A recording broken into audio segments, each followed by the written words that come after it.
An ICE agent tries to deport a black U.S. citizen. Yeah.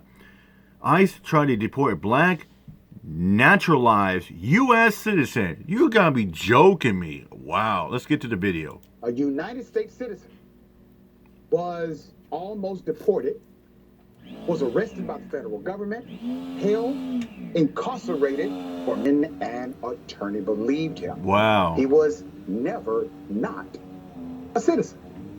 Even he was born in the British Virgin Islands, but he was automatically naturalized through his parents. Let's put his picture full mask. Okay, this is the guy. Let me tell you about the horrific story, the thing that happened to Brian Buckle. Never should have happened, but it did. 62 years of age, was detained and almost deported to the British Virgin Islands because immigration officers refused to believe. Yeah, and here's the thing. Brian Burke, 62, was born in the British Islands. Yes, he was born in the British Islands, but automatically naturalized through his parents in the 60s. But that didn't stop ICE, you know. Oh, no. We're going to get to more of this. That he was a U.S. citizen, and they refused to even check. Mr. Buckle, born in the British Virgin Islands, was automatically naturalized through his parents in the 1960s. He was 9 years old. 9 years old. But in June 2020, while he thought he would be going home from prison to reunite with his son, in time for Father's Day, he was told that Immigration and Customs, the enforcement wanted him out of the country. Wow. So ICE said, you have to go. See, you got to get out of here. Here's a quote. I came this close to being deported and losing everything. A nightmare that has stayed with me to this day, Mr. Buckle said. Civil advocates believe Buckle was subjected to the treatment because of his race. The U.S. government settled a wrongful arrest lawsuit with Mr. Buckle on December 5th for $150,000. Not enough money, in my opinion. I would tell you why. Not even close. Data shows that ICE disproportionately selects black immigrants for deportation. That's crazy that you got ICE doing that. You're selecting black people. They are legally U.S. citizens. $150? No. That's not even close. Brian Buckle should get $500,000 for that because they put this guy through scrutiny in hell. That he was almost literally going to be out of the country for good. And knowing he was a U.S. citizen, they put him through stress. I mean, yeah. According to the Black Alliance for Just Immigration, black immigrants are more likely to be targeted for deportation and come in contact with ICE than immigrants of other races. While 7% of non-citizens in the U.S. are black, they account for 20% of those facing deportation, triggered by the criminal justice system, the organization that advocates against anti-black racism in the immigration process said. Now there's more. Buckle was incarcerated in 2018 for 2 years for assault and possession of a firearm. He was convicted and spent his time. Yeah. Gave his time. He's now a free man, according to the docket. But that's not what happened. While in custody, he told California Department of Corrections and Rehabilitation staff that he was a U.S. citizen. Told them this on numerous occasions. And it was noted in their files that he told them, he told them he was I am, a U.S. in citizen. fact, a U.S. citizen. However, prison staff decided to ignore the proclamation and they label him as a potential ICE hold and classified him as a potential ICE hold, which means the federal government needs to come and look at this. In addition, all of the applications identified Mr. Buckle's parents as the route to his siblings' citizenship. The documents also confirm that their naturalization started the same day Buckle's mother and father completed the American citizenship process. Still, the immigration officer who sent the request to the prison to detain Mr. Buckle for 48 hours would have been released to transfer to an ICE detention center, said he had probable cause to do so based on, get this, biometric confirmation of Mr. Buckley's identity and a record check of federal databases. Now, let me pause on this and then that's crazy. I will give you the rest of the story. What in the hell is that?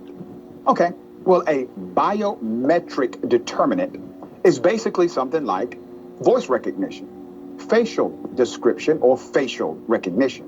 Fingerprints can be included. Also, fingernails, DNA, Yeah, things of DNA, that nature. So fingerprints. what is the federal agent talking about? That he has some kind of biometric information that somehow supersedes any other information that may be part of the system. Well, that remains a mystery today. We never got to the bottom of it, unfortunately. The lawsuit says Mr. Buckle maintained that he was a U.S. citizen the entire time and repeatedly requested to the prison staff to remove the immigration hold, but they did not. Instead of being picked up by his family on June 16, 2020, Mr. Buckle was picked up by ICE the next day. You're not a citizen, you're a foreigner, one prison guard reportedly told the man. That's Two security guards employed by G4S Secure Solutions, Inc. went to the prison and arrested Mr. Buckle before transporting him to the ICE sub-field office in Bakersville, California.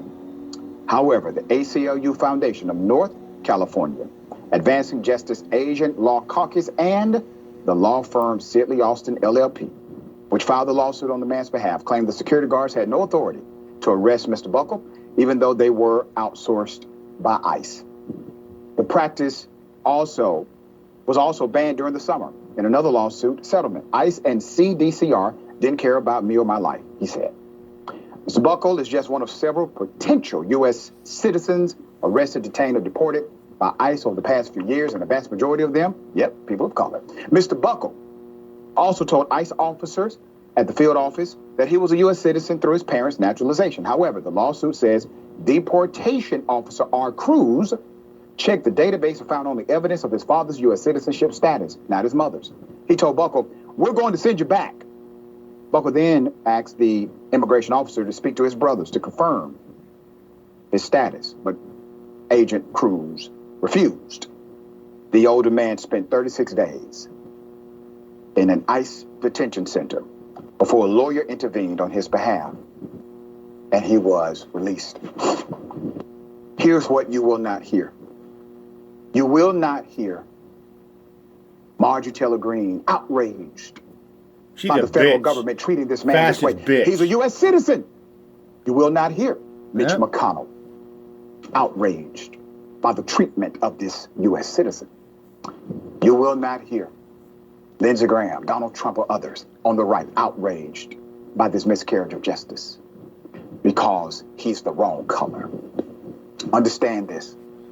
If this would have happened to a white male or white female, they would have been all on top of this, making the federal government the villain, it would have been all over national television. And the individual incarcerated all the hero. Over national television. That's what they would have done. But when the context changes in reference to skin color, all of a sudden, there's this very different proclamation of facts. What happened to this man should have never happened.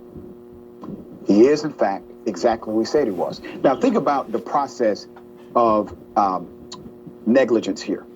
Number one, he told prison staff exactly who he was. Number two, it was actually noted on his file. Number three, they ignored his own truth and decided to still contact ICE. ICE gets involved. They subcontract to a private company to go and have him arrested, detained. And it wasn't until multiple law firms got involved, multiple advocacy organizations stood up, and that's when Mr. Buckle was released. That is the reason I say $150,000 is not enough for what this man went through. All right. David, thoughts here? I feel horrible for Mr. Buckle. And this goes to show that the racism is not just the security guards and the people involved. There is an institutional racism in the system as well that needs to be addressed. Because what happens is it's so easy for somebody in this system in which you have immigration and custom enforcement they get to decide who's going to be an American, who's not. They don't get to and they can use arbitrary reasons for who they go after. And so when you have, it's like a snowball effect. When you have a couple of people, the security guards who are clearly racist, who for whatever reason don't like Mr. Buckle and don't like the idea that he somehow may be freed in America, this whole thing starts to snowball because we have institutional racism that combines with the individual racism. And until we realize that, and until we realize that we are giving so much power, so much ridiculous power to in agencies like ICE and others, this is going to continue to happen. And I'm just glad that Mr. Buckle is still alive and that he didn't give up after a couple of years in prison and then suddenly now he's behind bars and ICE, that he would have the fortitude to keep going and to realize, okay, I'm going to beat this. Good for him. That's a great role model for all of us. Yeah, that's right. And all of the levels that decided to ignore what he said, I guarantee you, David, they're saying, I'm not racist. What I did was a mistake. But you have to think about it. Everybody made the same mistake with Mr. Buckle. Every agency, every department, every layer of protocol made the exact same mistake with Mr. Buckle. That's called, as you said, brother, institutional. And that is why it is worthy of examination through the context of critical race theory or other critical thinking dynamics as it relates. Absolutely crazy. Yeah, $150. Yeah, he spent over a month. That's almost 5 weeks in the detention center of an ICE. Crazy. Anyways, I'm out here. Mike, y'all. Peace out.